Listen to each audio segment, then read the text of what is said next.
तो हमारे YouTube channel में आपका स्वागत है।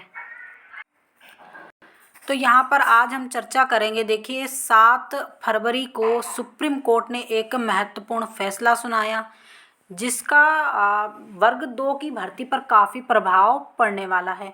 अब देखिए यहाँ पर वर्ग 2 के अभ्यर्थियों को देखना चाहिए कि इस फैसले का जो अभ्यर्थियों की वेटिंग लिस्ट है उस पर क्या प्रभाव पड़ने वाला है। देखिए क्योंकि ये आपका वेटिंग लिस्ट से जुड़ा हुआ ही मामला है।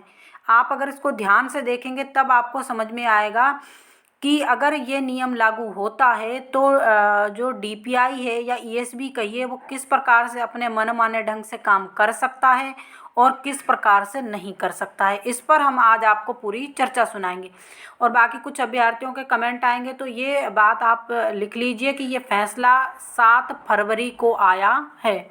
उस पर हम वीडियो नहीं बना पाए थे कुछ कारणों से, क्योंकि बाकी चीज़ों की जानकारी भी आप लोगों को देना पड़ती है। तो देखिए यहाँ पर क्या फैसला आया है, पहले हम उसकी चर्चा करेंगे। पहले हम इसको पढ़ेंगे। बदलाव का नियम यहाँ से बहुत इम्पोर्टेंट है तो यहीं से पढ़ लीजिए। ऊपर का हमें इस पर नहीं देखना है। पद पर नियुक्ति के संदर्भ में मौजूदा प्रक्रिया में बदलाव का नियम पहले से ही बनाया गया तो इसे आर्टिकल 14 पर खरा उतरना होगा, यानी दर्शाना होगा कि परिवर्तन यहाँ से यहाँ, इसे देखिए इम्पोर्टेंट है, परिवर्तन मनमाने ढंग से नहीं किया जा सकता। वहीं चयन सूची में नाम आने से किसी को नियुक्ति का कोई भी अपरिवर्तनीय अधिकार नहीं मिल सकता। यानी कि केवल आपकी जो चयन सूची या मेरिट सूची, आप ये क्योंकि चयन सूची को ही मेरिट सूची बोले जाता है, अगर आपका चयन सूची में नाम आता है तो केवल आप उस चयन सूची के आधार पर नियुक्ति के अधिकारी नहीं रहेंगे। ये सुप्रीम कोर्ट का महत्वपूर्ण फैसला है और सभी जो वर्ग 1 वेटिंग में हैं, चाहे वर्ग 1 डॉक्यूमेंट्स करवा चुके अभ्यर्थी हैं या फिर वर्ग 2 अभी जो नॉट अलाउड हो चुके हैं, वो भी अभ्यर्थी इस चीज़ को देखें कि यहाँ पर क्या लिखा गया है। इम्पोर्टेंट है, फिर से देखिए।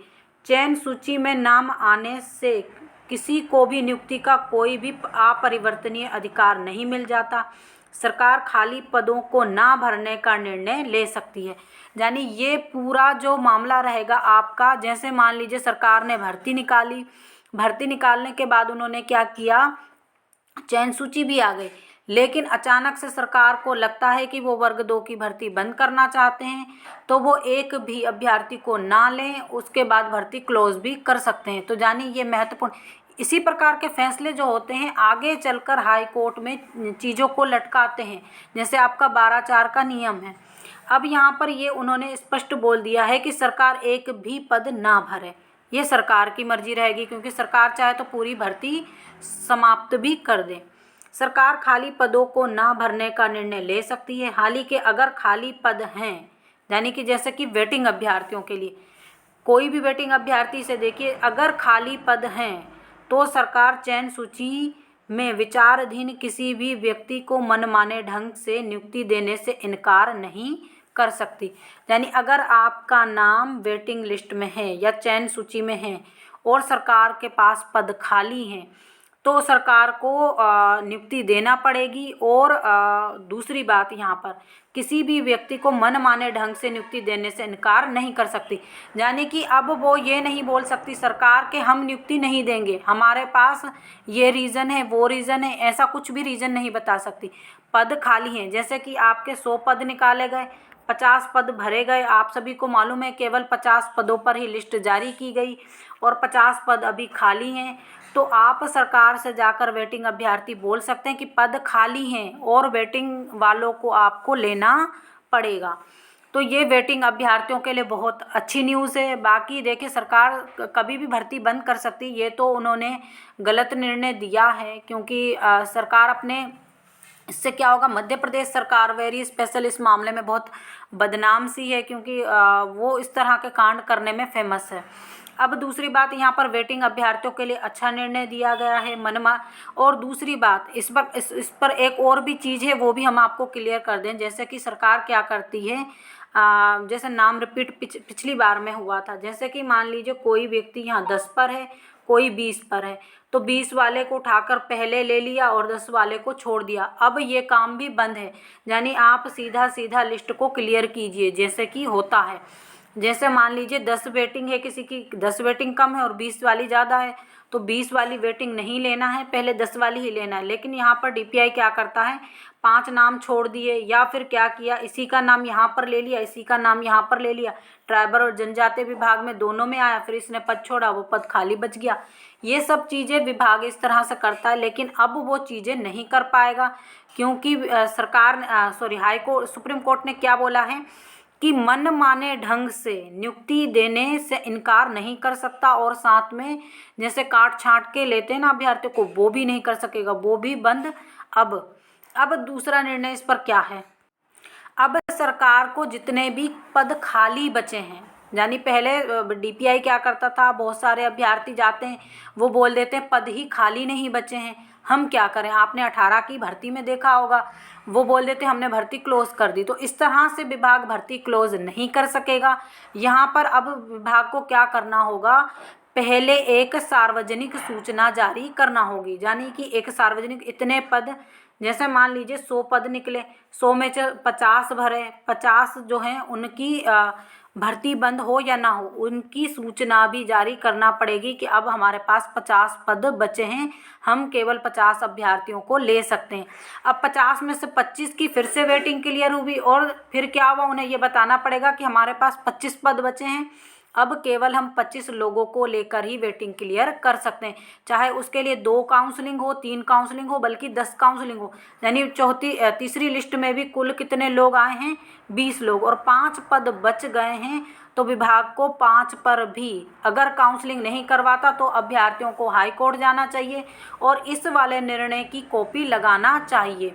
अब दूसरी बात, जैसा कि आप सभी को मालूम है, विभाग के पास जब कम पद बचते हैं तो विभाग भर्ती बंद कर देता है और उन पदों को जाकर बैकलॉग में डाल देता है, और बैकलॉग में वो उसका फ़ायदा किसको मिलता है, एसटी वालों को मिलता है। और एसटी वाले फिर विभाग क्या बोलता है, एसटी के अभ्यर्थी तो पास ही नहीं हुए, घूम फिर कर वो सब मामला वहीं के वहीं पर आ जाता है। यानी यहाँ से मामला चला, फिर हमारे पास अब अभ्यर्थी नहीं, पहले यहाँ पर पद नहीं, फिर इन पदों को यहाँ बैकलॉग में डाला, फिर यहाँ से कोई पास नहीं हुआ, यहाँ पहुँच गया, और अब यहाँ पर अभ्यर्थी नहीं है, फिर अगले बार भर्ती निकाली जाएगी। यानी घूम फिर कर मामला यहीं के यहीं चलता रहता है। तो अब वो सब काम आपका बंद हो जाएगा।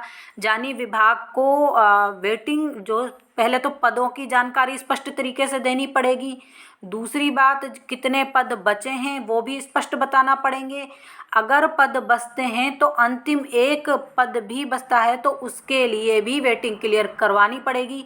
मनमाने ढंग से अब विभाग क्या है, भर्ती नहीं बंद कर सकता।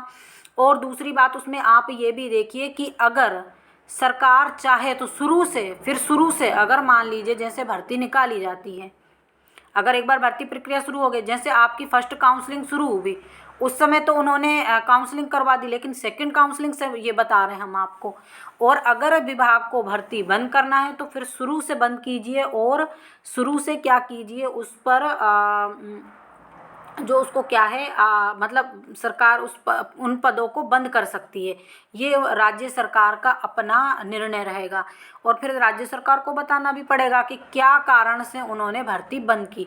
तो ये बहुत अच्छा निर्णय सुनाया है कोर्ट ने, पहली बार बहुत अच्छा काम किया है जो अभ्यर्थियों के लिए काफ़ी लाभदायक रहेगा। और ये केवल किसी एक भर्ती में नहीं रहेगा, ये देखिए आपकी जितनी भी मध्य प्रदेश सरकार की भर्तियां हैं सभी में ये काम में आने वाला है। दूसरी बात, यहाँ पर वेटिंग अभ्यर्थियों को इससे सबसे ज़्यादा बेनिफिट मिलेगा, क्योंकि इस विभाग क्या करता है, कहीं ना कहीं आप देखिए जब पदों की संख्या, जैसे मान लीजिए 800-900 पद थे, जैसे 800 कुछ पद थे, आप देखिएगा जैसे 800 पद हुए, 800 पद में से जो 400 भर लेते हैं, क्योंकि 50-50 भरते हैं, 400 पद जब शेष बचते हैं तो उन शेष पदों से विभाग अपनी मनमानी शुरू कर देता है। यानी विभाग क्या करता है, उस समय से अपने कहीं वेटिंग क्लियर ना करना, कहीं उन पदों को बचा लेना, कहीं नाम रिपीट सिस्टम, आप बहुत सारे सिस्टम आपने देखे होंगे, वेरी स्पेशल डीपीआई ये करता है।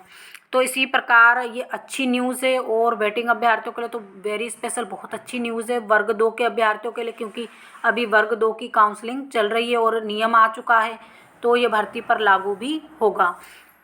इसी प्रकार की जानकारी के लिए हमारे साथ बने रहिए। जो लोग हमारे चैनल पर पहली बार विजिट कर रहे हैं प्लीज़ चैनल को सब्सक्राइब कर लीजिए। और अगर आप लोगों को कोई दिक्कत हो रही हो समझने में कोई चीज़ प्रोसीजर, तो आप कमेंट के माध्यम से भी पूछ सकते हैं।